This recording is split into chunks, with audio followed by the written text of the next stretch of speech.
బీహార్ ఎన్నికల ప్రచారంలో కాంగ్రెస్ పార్టీ ఆర్జేడీలు ఎన్నికల అబ్జర్వర్స్గా పంపేటటువంటి ఎన్నికల సంఘం పంపుతున్నటువంటి ఎన్నికల అబ్జర్వర్స్ ఎవరైతే పరిశీలకులు ఎవరైతే ఉన్నారో వీళ్లలో అత్యధికులు గుజరాతీలు డామినేట్ చేస్తున్నారు అని చెప్పి ఒక దుష్ప్రచారం కొనసాగిస్తుంది. వాస్తవం ఏంటి?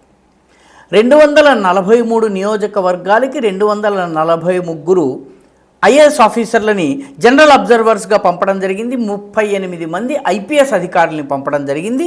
ఈ 243 మంది ఐఏఎస్ ఆఫీసర్లలో కేవలము 15 మంది మాత్రమే, అంటే 10% కన్నా తక్కువ, చాలా తక్కువ, 15 మంది మాత్రమే గుజరాత్ క్యాడర్కి చెందినటువంటి గుజరాతీ ఆఫీసర్లు. అదేవిధంగా ఈ 38 మంది ఐపీఎస్ ఆఫీసర్లలో ఒక్కరు కూడా గుజరాత్కి చెందిన వాళ్ళు లేరు.